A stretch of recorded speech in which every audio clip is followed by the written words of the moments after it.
Hi hello எல்லாருக்கும் வணக்கம். எல்லோரும் எப்படி இருக்கீங்க? நல்லா இருப்பீங்க நம்புகிறேன். நாங்களும் நல்லாயிருக்கோம்.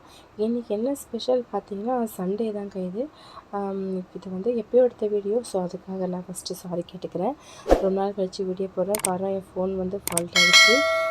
ஸோ அதை ரெடி பண்ணுறதுக்கு லேட் ஆகிடுச்சு. அதனால் அதுக்கப்புறம் வந்து என்ன பண்ணிகிட்ருக்காரு காலையிலே வரப்பறம் பார்த்தீங்கன்னா, ஸ்கூலுக்கு அட்டை போட்டுட்ருக்காங்க. என் பையனுக்கு வந்து ஸ்கூல் ஓப்பன் பண்ண டேட் வந்துடுச்சு.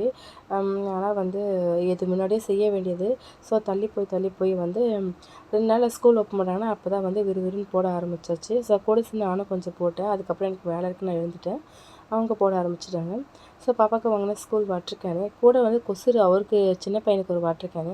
அவன் வீட்டில் தான் இருக்கேன் எதுக்குன்னு கேட்டால் அவங்க அப்பா செல்லம் வாங்கி கொடுத்துட்டாங்க. ஸோ இங்கே இருக்கிற பற்றியே அவர் தான் செம்ம செல்லம். அவங்க அப்பாவுக்கு அவங்க அப்பா என்ன கேட்டாலும் வாங்கி கொடுத்துருவாங்க. ஸோ வீட்டில் இருக்க அவரும் கூட சேர்ந்து எனக்கும் வாட்டர் கேன் வேணும் அழுது வாங்கிட்டாங்க. ஸோ எல்லா நோட்டு புக்குக்கும் அட்டை போட்டோன்னே நாங்கள் வந்து என்ன இன்றைக்கி சாப்பிட்லான்னு சொல்லி யோசித்து கடைக்கு கிளம்பிட்டாங்க. ஸோ வந்து கடைக்கு போயிட்டு நம்ம அங்கே என்ன வாங்கலாம் டிசைட் பண்ணிக்கலாம்னு சொல்லிட்டு இது வந்து துவைச்ச பேக்குங்க அதுக்கு தான் காட்டுறேன். ஸோ ரொம்ப நாளாக துவைக்காமல் இருந்துச்சு. ஸ்கூல் போகும்போது அடிக்கடி துவைப்பேன். அதுக்கப்புறம் இந்த 2 மந்த்தாக அது பார்க்கவே இல்லை. ஸோ இப்போ தான் எடுத்தோம். So lunch bag school bag எல்லாமே வந்து வாஷ் பண்ணி ஸோ ஃப்ரெஷ்ஷாக பலப்பலன்னு வச்சாச்சு. இந்த பேக்கை சொல்லணும். ஸ்கூல் பேக் வந்து 1 இயர் மேலே ஆச்சு. Second year. ஆக்சுவலி அப்படியே செம்மையாக இருக்குது. செம்ம ஒர்த்து. ஆனால் நாங்கள் எதிர்பார்க்கவே இல்லை. அதுக்கு முன்னாடி பேக் வாங்கின பேக் வந்து சீக்கிரம் அறந்துச்சு. ஸோ கிளம்பியாச்சு வெளியே. இன்றைக்கி லன்ச் இல்லையா? சரி இன்றைக்கி சண்டே இல்லையா?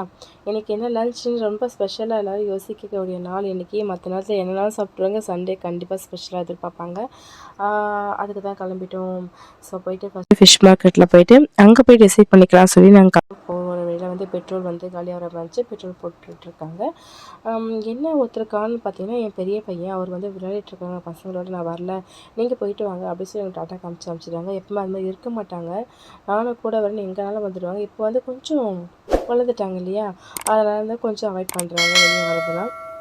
ஸோ இவர் வந்து ஜாலியாக வெளியே வந்துட்டுருக்காரு. சரி 2வது ஸோ ரெடியாக ஃபிஷ் மார்க்கெட் வந்துடும். செம்ம வெயில். ஆனால் உள்ளே வந்தோடனே அப்படியே கண் இருட்டுற மாதிரி ஆகிடுச்சு வெயிலேருந்து வந்தோடனே.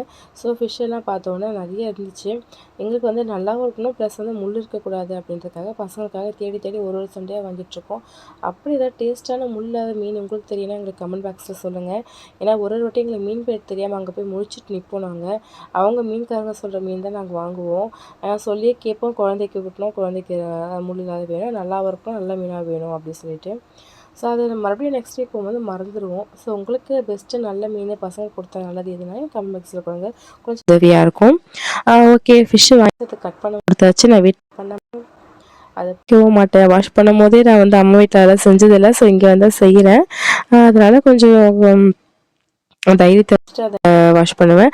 ஸோ கட் பண்ணுறதை மட்டும் நான் கட் பண்ணிப்பேன். அதுவாக இருந்தாலும் இறா மட்டும் எங்கள் ஹஸ்பண்ட் கிளி கொடுத்துருவாங்க. அதுவுமே ஃபஸ்ட்டு கடையில் க்ளீன் பண்ணிட்டு இருந்தோம். மீன் வந்து கம்மியாக தான் வாங்கணும். சரி இது மட்டும் போதும் அப்படின்னு சொல்லிட்டு ஃப்ரை பண்ணிக்கலாம், ரசம் ஏதாவது வச்சுக்கலாம், வீட்டுக்கு போய் சமைச்சிக்கலாம் அப்படின்னு சொல்லிட்டு. ஆனால் வந்து போகிற வேலை பிளான் மாறிடுச்சு. என்ன பிளான் உங்களுக்கு சொல்கிறாங்க. ஸோ கட் பண்ணிட்டாங்க ஆல்மோஸ்ட்டு. சும்மா ஃபாஸ்ட்டாக கட் பண்ணிட்டாங்கல்ல. நான் இதுக்கு முன்னாடி போயிருக்கேன். நான் கட் பண்ணுற வீடியோ எடுத்ததில்லை. இது தான் ஃபஸ்ட் டைம் எடுக்கிறேன். ஓகே கட் பண்ணியாச்சு. நாங்கள் வெளியே வந்தாச்சு. அது நல்லா க்ளீன் பண்ண மாட்டாங்க. சும்மா ஓரலாக வந்து கட் பண்ணிவிட்டு அதில் இருக்க அழுக்கு அந்த தலை அதையெல்லாம் எடுத்துகிட்டு கொடுப்பாங்க. வீட்டுக்கு போய்ட்டு நம்ம நல்லா வந்து வாஷ் பண்ணிக்கணும். நம்ம எப்படி வந்து ரெகுலராக வாஷ் பண்ணுமோ அது மாதிரி நல்லா வாஷ் பண்ணிக்கணும். நான் அந்த மாதிரி நல்லா பண்ணிப்பேன் வீட்டில் போய்ட்டு. ஓகே இது வந்து அடுத்து வந்து அவங்க பையன் வந்து கரும்பு ஜூஸ் கேட்டாங்க. அதனால் கரும்பு ஜூஸில் ஸ்டாப் பண்ணியிருக்காங்க. அப்படி நான் வந்து எனக்கும் ஏதாவது வாங்கி கொடுங்க சொல்லி இளநீர் கேட்டேன். ஸோ எனக்கு இளநீர் வாங்கியாச்சு. அப்படியே அவரும் வந்து குடிச்சிட்ருக்காங்க 2வது பையன். அவனுக்கு ரொம்ப பிடிக்கும் தேங்காய் இளநீர் அதெல்லாம். ஸோ அதனால் எப்போ வெளியே போனாலும் டைம் இருக்கும்போது வாங்கி கொடுப்போம். அவர் செடி நல்லா இருக்குல்ல. பையன் தாங்க பொண்ணு மாதிரி மேக்கப் பண்ணி வச்சுருக்கேன். மொட்டை அடிச்சுன்னா அதெல்லாம் பண்ண மாட்டோம். செம வெயில். ஆனால் போகிற வழியில் பார்த்தீங்கன்னா இதுதான் வந்து ட்விஸ்ட்டு. நாங்கள் வந்து வீட்டில் போய் சாப்பாடு வச்சு ரசம் வச்சுக்கலாம்னு நினைக்கும் போது அவங்க பையன் வந்து பிரியாணி கேட்டாங்க. அதை பார்த்தோன்னே ஓகே பிரியாணி வாங்கலாம்னு சொல்லிட்டு டைம் ஆகிடுச்சு 1 மணி. நாங்கள் மீன் மார்க்கெட் போய்ட்டு வரதுக்குள்ளே போய் வீட்டுக்கு போய் சமைச்சிக்கிறது லேட் ஆகிடும் சொல்லி அங்கேயே பிரியாணி வாங்கியாச்சு. அதுக்கப்புறமா சமைச்சிக்கலாம் சொல்லிட்டு ஃபஸ்ட்டு பிரியாணி சாப்பிட சொல்லி பிரியாணி வாங்கிட்டு வீட்டுக்கு வந்துட்டோம். பிரியாணி எப்படி இருக்க சொல்லுங்கள். செம பசி. ஆனால் 1:30 மணி ஆகிடுச்சின்னு வச்சுக்கோங்களேன். சரியா பையன் விளையாட்டு அவனை கூட்டிகிட்டு வந்து பிரியாணி சாப்பிட வச்சுட்டு 2வது பையனுக்கும் வந்து தட்டு போட்டு பிரியாணி கொடுத்துட்டு சாப்பிட மாட்டான். ஆனால் கேட்குறத ஒன்றும் குறைச்சல் இருக்காது அவனுக்கு. அப்படியே மீன் ஒரு பக்கமாக கழுவிட்டு அதை வந்து மசாலாலாம் போட்டு ஊற வச்சுட்டேன். அது என்ன அப்புறமா தான் செய்ய போகிறோம். அதனால் இப்போதைக்கு ரொம்ப பசியாக இருக்குது. பிரியாணி சாப்பிட்டோன்னா ஆளுக்கு ஒரு வாய் பிரியாணி சாப்பிட்டாச்சு. அதுக்கப்புறம் முன்னாடி இந்த ஃபிஷ் ஃப்ரை செஞ்சு சாப்பிட போகிறோம். ஓகே, இந்த விழாக் பிடிச்சிருந்தா கண்டினியூ பண்ணுங்கள், லைக் பண்ணுங்கள், ஷேர் பண்ணுங்கள், கமெண்ட் பண்ணுங்கள். வீடியோ பார்த்துள்ளதுக்கு ரொம்ப ரொம்ப நன்றி. Tata bye bye. Take care all of you.